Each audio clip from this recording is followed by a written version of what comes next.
Friends, next chapter जो chapter number 3 है in NCERT book है मोशन इन स्ट्रेट लाइन। तो स्टूडेंट हम यहाँ पर मोशन इन स्ट्रेट लाइन के बारे में पढ़ने वाले हैं। लेकिन स्टूडेंट ये जो चैप्टर है मोशन इन स्ट्रेट लाइन और इससे आगे के 4 और चैप्टर्स, वो सभी चैप्टर्स फिजिक्स की ब्रांच मैकेनिक्स के अंडर आते हैं। यानी हम अब फिजिक्स की नेक्स्ट जो ब्रांच है मैकेनिक्स को हम स्टडी करने वाले हैं। तो स्टूडेंट सबसे पहले हम समझते हैं कि मैकेनिक्स का मीनिंग क्या है, मैकेनिक्स क्या होता है। तो यहाँ पर स्टूडेंट मैकेनिक्स की फर्दर हमारे पास 3 ब्रांचेस और हैं। तो सबसे पहले हम समझते हैं कि मैकेनिक्स क्या होता है।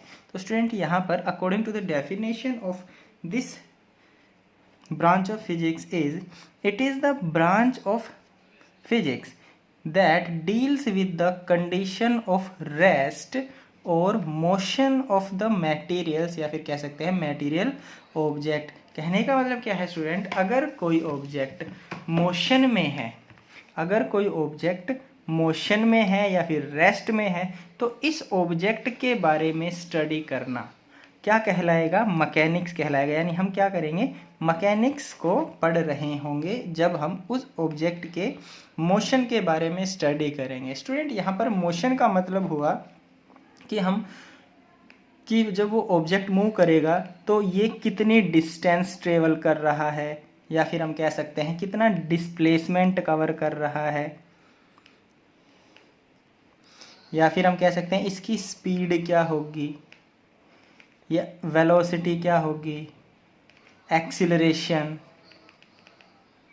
तो स्टूडेंट इन टर्म्स के बारे में स्टडी करना हमारा क्या कहलाता है, मैकेनिक्स कहलाता है। यानी उस ऑब्जेक्ट की पोजीशन, डिस्टेंस, डिस्प्लेसमेंट यानी मोशन के बारे में जितनी भी टर्म्स होती हैं उनके बारे में स्टडी करना मैकेनिक्स कहलाता है। तो स्टूडेंट यहाँ पर जो मैकेनिक्स हैं, मैकेनिक्स की फर्दर हमारे पास 3 ब्रांचेज होती हैं जिसको हम सब ब्रांच भी कहते हैं। तो सबसे पहले है हमारे पास स्टूडेंट स्टैटिक्स। स्टैटिक्स का सिंपल जो मीनिंग होता है इसको हम कहते हैं रेस्ट। स्टैटिक्स का जो मीनिंग होता है क्या होता है स्टूडेंट, रेस्ट होता है। Second one is kinematics. Kinematics का जो मीनिंग होता है स्टूडेंट वो होता है motion. And third one is dynamics, जिसका जो जनरल मीनिंग होता है पावर। ये जो डायनेमिक्स वर्ड है स्टूडेंट ये हमारा ग्रीक लैंग्वेज से आया है और ग्रीक लैंग्वेज में डायनेमिक्स का मीनिंग होता है पावर। तो स्टूडेंट सबसे पहले हम समझते हैं कि स्टैटिक्स क्या होता है। तो स्टैटिक्स का मतलब है it is the branch of mechanics that deals with the study of object at rest. इसका मतलब क्या है स्टूडेंट, अगर कोई ऑब्जेक्ट रेस्ट में है तो उसके बारे में स्टडी करना, यानी अगर कोई ऑब्जेक्ट रेस्ट में है उसके बारे में स्टडी करना हम क्या कहेंगे, स्टैटिक्स कहेंगे। यानी हम स्टैटिक्स उसको एज ए रेस्ट में पढ़ रहे हैं, यानी हम स्टैटिक्स के बारे में स्टडी कर रहे हैं। Second one is kinematics. जो स्टूडेंट ये जो चैप्टर है मोशन इन स्ट्रेट लाइन ये हमारा क्या है, काइनेमेटिक्स के अंडर ही आता है। और जो हमारा नेक्स्ट चैप्टर जो आएगा इससे अगला मोशन इन प्लेन, वो भी हमारा किस में होगा स्टूडेंट, काइनेमेटिक्स के अंडर ही होगा। तो स्टूडेंट यहाँ पर जो काइनेमेटिक्स की डेफिनेशन है, काइनेमेटिक्स होता है it is the branch of mechanics that deals with the study of motion of objects without considering the cause of motion. तो स्टूडेंट यहाँ पर हमें क्या करना है कि स्टडी ऑफ मोशन के बारे में क्या करना है, पढ़ना है, या फिर कह सकते हैं कि किसी ऑब्जेक्ट के मोशन के बारे में हमें स्टडी करना है। लेकिन यहाँ पर एक कंडीशन है, without considering the cause of motion. तो स्टूडेंट यहाँ पर जो without considering the cause of motion का मीनिंग है, मान लीजिए कि कोई ऑब्जेक्ट है ये इस तरीके से मोशन में है। तो स्टूडेंट हम अगर इस ऑब्जेक्ट के बारे में सिर्फ इतना ही स्टडी करें कि इसकी डिस्टेंस, डिस्प्लेसमेंट, स्पीड, वेलोसिटी और एक्सेलरेशन, सिर्फ इतना ही हम इसके बारे में स्टडी करें, इसके बारे में ये जानने की कोशिश ना करें या फिर इसके बारे में ये स्टडी ना करें कि ये ऑब्जेक्ट मोशन में कैसे आया होगा, यानी इसका कॉज ऑफ मोशन के बारे में अगर हम स्टडी ना करें तो उसको हम कहते हैं स्टूडेंट काइनेमेटिक्स। कहने का मतलब क्या है कि अगर ये ऑब्जेक्ट मोशन में आया होगा तो इसका मतलब ये हुआ होगा कि इस पर किसी न किसी ऑब्जेक्ट ने फोर्स लगाया होगा, किसी न किसी ने इस पर वर्क डन किया होगा। तो उस वर्क डन और फोर्स के बारे में स्टडी ना करें और सिर्फ कितना पढ़ें, इसके बारे में कितना स्टडी करें कि वो ऑब्जेक्ट किस तरीके से मोशन में है, यानी उसकी स्पीड क्या है, उसका एक्सीलरेशन क्या है, कितने टाइम में कितनी डिस्टेंस ट्रेवल कर रहा है, सिर्फ इतना स्टडी करने को हम कहते हैं स्टूडेंट काइनेमेटिक्स। तो जो आगे जो 2 चैप्टर्स हैं, एक तो हमारे पास motion in straight line 3rd chapter, और एक जो 4th चैप्टर आएगा मोशन इन प्लेन, वो दोनों ही हमारे क्या हैं स्टूडेंट काइनेमेटिक्स के अंडर आते हैं। नेक्स्ट है हमारे पास स्टूडेंट डायनेमिक्स। तो डायनेमिक्स हमारा क्या हुआ स्टूडेंट, ये जो हमारी 3rd सब ब्रांच है मैकेनिक्स की, तो डायनेमिक्स को हम डिफाइन कर सकते हैं, it is the branch of mechanics that deals with the study of motion of objects taking into consideration the cause of motion. कहने का मतलब क्या है स्टूडेंट, अगर हम किसी ऑब्जेक्ट के मोशन की स्टडी कर रहे हैं और वो मोशन का कॉज क्या है, उसके मोशन का कॉज क्या है, उसको भी हम क्या करें कंसीडर करें, मतलब उसको भी हम स्टडी करें, तो उसको हम कहते हैं डायनेमिक्स। जैसे कि इस एग्जांपल में जब हमने काइनेमेटिक्स की बात की थी, तो अगर ये ऑब्जेक्ट किस कारण, किस फोर्स के कारण ये मोशन में आया होगा, अगर हम उस फोर्स के बारे में भी स्टडी करें, इस पर कितना वर्क किया होगा उसके बारे में भी अगर हम स्टडी करें, तो उसको हम कहेंगे स्टूडेंट डायनेमिक्स। यानी हमारा अगर कोई ऑब्जेक्ट मोशन में है और वो मोशन किस कारण से हुआ है, यानी उस मोशन के कॉज के बारे में भी हमें स्टडी करना है, तो हम क्या कहेंगे स्टूडेंट, वो हमारा डायनेमिक्स है। और जो नेक्स्ट इसके बाद जो 3 हमारे पास जो chapter number 4th question number 5th 6th और 7th जो हमारे पास है स्टूडेंट इन एनसीईआरटी, वो हमारा डायनेमिक्स में आता है। उसमें हमें फोर्स के बारे में, वर्क डन के बारे में और रोटेशनल मोशन के बारे में पढ़ना है। यानी डायनेमिक्स में हमें स्टूडेंट क्या क्या पढ़ना है, एक फोर्स के बारे में हम पढ़ेंगे, वर्क डन के बारे में पढ़ेंगे, पावर के बारे में भी हम स्टडी करेंगे, पावर के बारे में स्टडी करेंगे, और हमारे पास एक रोटेशनल मोशन भी हमारे चैप्टर में, हमारे सिलेबस में है रोटेशनल मोशन। तो ये हमारा क्या है, सभी के सभी अगर इनके बारे में जब स्टडी करेंगे तो इनको हम कहते हैं स्टूडेंट, ये हमारा किस में आएगा, डायनेमिक्स में आएगा। किस में आएगा, ये डायनेमिक्स में। और जब हम काइनेमेटिक्स की बात करते हैं स्टूडेंट, तो काइनेमेटिक्स में हम सिर्फ डिस्टेंस, डिस्प्लेसमेंट, स्पीड, वेलोसिटी और एक्सीलरेशन, इनके बारे में ही हमें क्या करना है, स्टडी करना है। तो स्टूडेंट यहाँ पे तो हुआ हमारे पास जो ये डेफिनेशन थी for this branch of physics. इसके बाद जो हमारे पास सबसे पहला टॉपिक है in motion in straight line, इस चैप्टर में वो है टॉपिक हमारे पास रेस्ट। तो सबसे पहले स्टूडेंट हमें रेस्ट के बारे में और मोशन के बारे में पता होना चाहिए। तो स्टूडेंट अगर हम मान लीजिए कोई ऑब्जेक्ट है, उसको हम रेस्ट कहें, या कोई ऑब्जेक्ट मोशन में है, उसको हम मोशन में कब कह सकते हैं, तो स्टूडेंट इसको समझना थोड़ा सा इजी नहीं है। यानी हम कह सकते हैं इतना इजी नहीं है जितना हम कह देते हैं कि नाम से ही पता चल जाए कि वो रेस्ट में है, लेकिन इसको समझना थोड़ा सा कॉम्प्लिकेटेड है। एक एग्जाम्पल के थ्रू स्टूडेंट हम इसको समझते हैं। मान लीजिए स्टूडेंट एक ट्रेन एक ट्रैक पर इस तरीके से, मान लीजिए ट्रेन क्या है, आगे की तरफ मूव करने लग रही है, और इस ट्रेन की किसी बोगी में मान लीजिए यहाँ पर 2 कोई पैसेंजर बैठे हुए हैं। ये पैसेंजर ए है, ये पैसेंजर बी है, दोनों साथ साथ मान लीजिए बैठे हुए हैं ट्रेन में, और ट्रेन क्या है, आगे की तरफ चलने लग रही है। और एक पर्सन मान लीजिए किसी स्टेशन पर खड़ा हुआ है सी।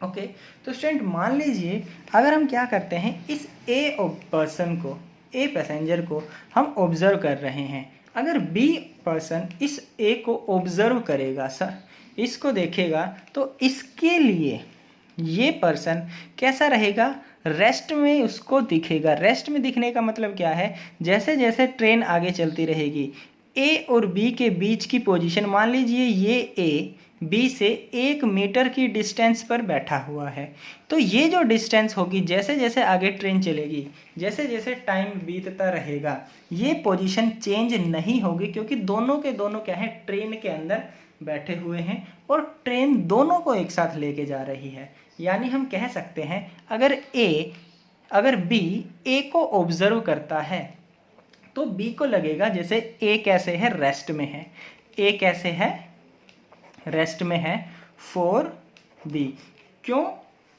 क्योंकि ए और बी के बीच की पोजीशन टाइम के साथ साथ चेंज नहीं हो रही है। तो बी को कैसा लगेगा स्टूडेंट कि ए कैसे है, रेस्ट में है।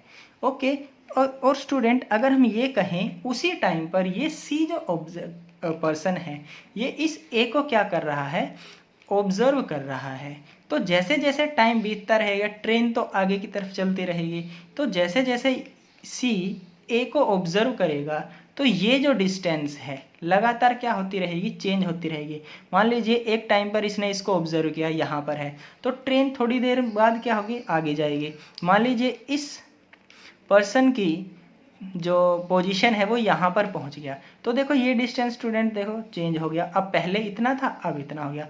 थोड़ी देर के बाद ये ऑब्जेक्ट यहाँ से थोड़ा और आगे चला जाएगा, तो ये डिस्टेंस फिर से थोड़ी बढ़ गई। यानी इस सी को लगेगा, सी के रिस्पेक्ट में ए की पोजीशन लगातार क्या होने लग रही है स्टूडेंट, चेंज होने लग रही है। यानी सी को लगेगा कि ए हमारा क्या है, मोशन में है, ए हमारा क्या है, मोशन में है फॉर सी। यानी हम कह सकते हैं ए जो पर्सन है बी के लिए तो क्या है, रेस्ट में है, लेकिन सी के लिए क्या है, वही ऑब्जेक्ट सेम टाइम पर क्या था, मोशन में था। यानी ए के लिए उसी टाइम पर रेस्ट में, बी के लिए तो क्या था, से उसी टाइम पर रेस्ट में था, और यही पर्सन सी के लिए क्या था, मोशन में था। इसका मतलब क्या हुआ, ए रेस्ट में भी है और ए मोशन में भी है एक ही टाइम पर। लेकिन स्टूडेंट अलग अलग ऑब्जर्वर के अकॉर्डिंग बी को लगेगा रेस्ट में है, सी को लगेगा मोशन में है। तो स्टूडेंट यहाँ पर इस ए की स्टेट को डिफाइन करने के लिए हमें ये भी पता होना चाहिए कि उसको कौन ऑब्जर्व कर रहा है, क्योंकि जो पर्सन ऑब्जर्व करेगा उस पर भी क्या होता है, डिपेंड होता है कि ये ए रेस्ट में होगा या मोशन में। तो स्टूडेंट यहाँ पर जब हम डेफिनेशन बनाएंगे रेस्ट और मोशन की, तो हमें वहाँ पर ये पता होना चाहिए कि हम किसके रिस्पेक्ट में किसी की पोजीशन मेज़र कर रहे हैं, या फिर कह सकते हैं कि कौन उसको ऑब्जर्व कर रहा है, उसके रिस्पेक्ट में हमें पता होना चाहिए। तो स्टूडेंट यहाँ पर हम रेस्ट की डेफिनेशन बना सकते हैं क्या कि rest, an object is said to be at rest if it does not change its position with respect to its surrounding with passage of time। तो स्टूडेंट यहाँ पर क्या है, यहाँ पे सराउंडिंग की जगह हम कोई ऑब्जेक्ट भी लिख सकते हैं, with respect to any object ऐसा भी यूज कर सकते हैं। तो डेफिनेशन के अकॉर्डिंग क्या है कि an object is said to be rest, किसी ऑब्जेक्ट को हम रेस्ट में तब कह सकते हैं if it does not change its position, अगर ये अपनी पोजीशन को चेंज ना करे, with respect to its surrounding, या फिर कह सकते हैं एनी ऑब्जेक्ट, तो किसी ऑब्जेक्ट के रिस्पेक्ट में इसकी पोजीशन चेंज ना हो, and with passage of time. तो स्टूडेंट यहाँ पर जो ये टर्म है विद पासेज ऑफ टाइम, ये लिखना भी ज़रूरी है, क्योंकि अगर कोई ऑब्जेक्ट पोजीशन चेंज करता है या नहीं करता है तो उसके साथ साथ हमें टाइम को भी मेज़र करना होता है कि कितने टाइम में हमने वो नेक्स्ट रीडिंग ली है, यानी उसको समझने की कोशिश की है, या फिर हम कह सकते हैं कि जैसे जैसे टाइम बीतता है तो उसकी पोजीशन पर क्या फ़र्क पड़ता है। यानी हम कह सकते हैं कि अगर उसकी पोजीशन चेंज नहीं होती हो, यानी does not change its position with respect to its surrounding and with the passage of time, तो हम स्टूडेंट उसको क्या कहेंगे, रेस्ट में कहेंगे। से इसी तरीके जैसे कि इसमें एक एग्जांपल दिया हुआ है, a book lying on A table. तो स्टूडेंट यहाँ पर अगर हम ये कहते हैं a book lying on A table, मान लीजिए ये हमारे पास एक नोटबुक है, ये टेबल पे ऐसे रखी हुई है, तो इस टेबल के रिस्पेक्ट में ये क्या है, रेस्ट में है। इस टेबल के रिस्पेक्ट में ये क्या रहेगा, हमारा ये जो नोटबुक है वो रेस्ट में रहेगी। यानी यहाँ पर ये कहना ज़रूरी है कि किसके रिस्पेक्ट में है। ओके, तो स्टूडेंट यहाँ पर हम इसी तरीके से मोशन को भी क्या कर सकते हैं, डिफाइन कर सकते हैं। तो मोशन को डिफाइन कर सकते हैं स्टूडेंट किस तरीके से, an object is said to be in motion if it does not if it changes its position with respect to its surrounding with passage of time. यानी स्टूडेंट हम किसी ऑब्जेक्ट को मोशन में कह सकते हैं कब, जब ये अपनी पोजीशन को चेंज करेगा with respect to its surrounding and with the passage of time. यानी जब उसकी पोजीशन, उस ऑब्जेक्ट की पोजीशन चेंज होगी विद रिस्पेक्ट टू सराउंडिंग, मतलब सराउंडिंग के रिस्पेक्ट में अगर उसकी पोजीशन चेंज होगी तो हम क्या कहेंगे, वो मोशन में है। जिस तरीके से हमारे पास ये जो सी ऑब्जेक्ट था, सी के रिस्पेक्ट में ए की पोजीशन क्या थी, चेंज हो रही थी, तो हमने क्या कहा था, ए मोशन में है सी के लिए, यानी ए मोशन विद रिस्पेक्ट टू सी। लेकिन ए बी के रिस्पेक्ट में हमारा रेस्ट में था, क्योंकि इन दोनों की पोजीशन इसके रिस्पेक्ट में चेंज नहीं हो रही थी। तो स्टूडेंट ये तो था हमारी डेफिनेशन रेस्ट एंड मोशन के लिए। स्टूडेंट यहाँ पर हमारे पास एक और कंसेप्ट है, क्या कि कंसेप्ट ऑफ पॉइंट ऑब्जेक्ट। तो स्टूडेंट यहाँ पर जो ये कंसेप्ट है पॉइंट ऑब्जेक्ट का, ये हमें जब भी किसी भी डेरिवेशन को करते हैं तो सबसे पहले हमें इसी कंसेप्ट को यूज़ करते हैं। तो स्टूडेंट यहाँ पर हम पॉइंट ऑब्जेक्ट समझ सकते हैं कि अगर मान लीजिए कि कोई ऑब्जेक्ट है, ये क्या कर रहा है, मूव होने लग रहा है इस तरीके से किसी भी एक स्पेसिफिक मान लीजिए डायरेक्शन में, और अगर इस ऑब्जेक्ट का साइज, इस ऑब्जेक्ट का साइज ये इस डिस्टेंस के कंपैरिजन में बहुत ही कम हो, जो ये डिस्टेंस इसने क्या की है, कवर की है, इस डिस्टेंस के कंपैरिजन में इसका साइज बहुत ही कम है, तो हम इसको क्या कहेंगे स्टूडेंट, इसको एक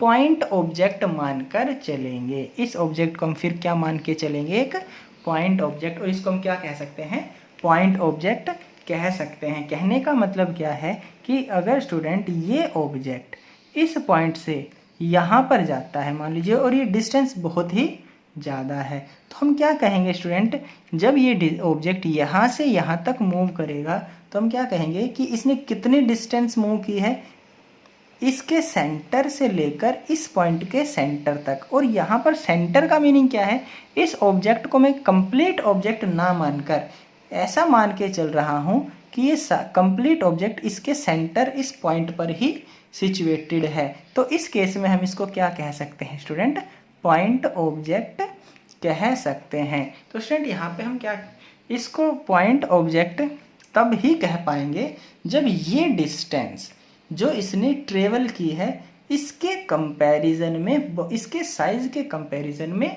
बहुत ही ज़्यादा हो। तो स्टूडेंट हम यहाँ पर पॉइंट ऑब्जेक्ट के लिए एक डेफिनेशन के अकॉर्डिंग भी इसको समझ सकते हैं। पॉइंट ऑब्जेक्ट हम किसको कहेंगे, if the position of an object changes by distance is much greater than it's own size then the object regarded as a point object। कहने का मतलब क्या है स्टूडेंट, वहाँ पर वो जो डिस्टेंस मेज़र करेगा वो डिस्टेंस उसके साइज से बहुत ज़्यादा हो या फिर उसका साइज उस डिस्टेंस से बहुत कम हो, तो हम क्या कह सकते हैं, उस ऑब्जेक्ट को पॉइंट ऑब्जेक्ट कह सकते हैं। तो स्टूडेंट यहाँ पर कुछ एग्जाम्पल भी हैं, जैसे कि हम पहला एग्जाम्पल जो दिया है, the earth can be regarded as point object for studying its motion around the sun. तो देख, वैसे तो स्टूडेंट हमारे पास क्या है, जो अर्थ होती है बहुत ही बड़ी, हमारे पास क्या है, अर्थ का साइज बहुत ही ज़्यादा होता है, लेकिन फिर भी जब हम इसके मोशन को स्टडी करते हैं अराउंड द सन या फिर अराउंड एनी डिस्टेंट प्लैनेट या फिर कोई एस्ट्रोनॉमिकल ऑब्जेक्ट्स है, उसके रिस्पेक्ट में जब हम अर्थ के मोशन को क्या करते हैं, ऑब्जर्व करते हैं, तब हम अर्थ को क्या मान के चलते हैं, एज ए पॉइंट ऑब्जेक्ट मानकर चलते हैं। जैसे कि इसमें लिखा हुआ है, earth can regarded as the point object for the studying its motion around the sun. मान लीजिए हमारा क्या है, सन के चारों तरफ अर्थ क्या कर रही है, ऐसे रिवॉल्व करती है स्टूडेंट। तो जब अर्थ ऐसे रिवॉल्व करती है तो और उस पर्टिकुलर टाइम पर जब हम ये डिस्टेंस मेज़र करते हैं सन और अर्थ के बीच की, तो स्टूडेंट ये डिस्टेंस जो होती है ये बहुत ही ज़्यादा होती है इसके साइज़ के कंपैरिजन में। तो अगर ऐसा है तो हम इन अर्थ को और सन को क्या मान लेते हैं, एज ए पॉइंट ऑब्जेक्ट मान लेते हैं। और जब पॉइंट ऑब्जेक्ट मानते हैं तो जब हम डिस्टेंस मेज़र करते हैं दोनों के बीच की, तो इनके सेंटर से, centre to the sun to the centre of the earth से हम क्या करते हैं, डिस्टेंस को मेज़र करते हैं। यानी हम इतने बड़े ऑब्जेक्ट को भी क्या कर सकते हैं, एक पॉइंट ऑब्जेक्ट मान सकते हैं। कब, जब हम बहुत ज़्यादा लंबी डिस्टेंस को हम क्या करें, उसके साथ इसके साइज़ को क्या करें, कंपेयर करें। इसी तरीके स्टूडेंट हमारे पास एक और एग्जाम्पल है, a train under a journey of several 100 kilometres can be regarded as point object. Student हमें पता है ट्रेन भी क्या होती है, बहुत ही ट्रेन की लेंथ भी क्या होती है, बहुत ही ज़्यादा होती है, लेकिन अगर ये बहुत ही ज़्यादा डिस्टेंस ट्रेवल करती है, मान लीजिए सैकड़ों किलोमीटर क्या कर रही है, डिस्टेंस ट्रेवल कर रही है, तो हम इस ट्रेन को भी क्या मान के चल सकते हैं स्टूडेंट, एक पॉइंट ऑब्जेक्ट मानकर चल सकते हैं। तो स्टूडेंट ये हमारा कंसेप्ट था पॉइंट ऑब्जेक्ट के लिए।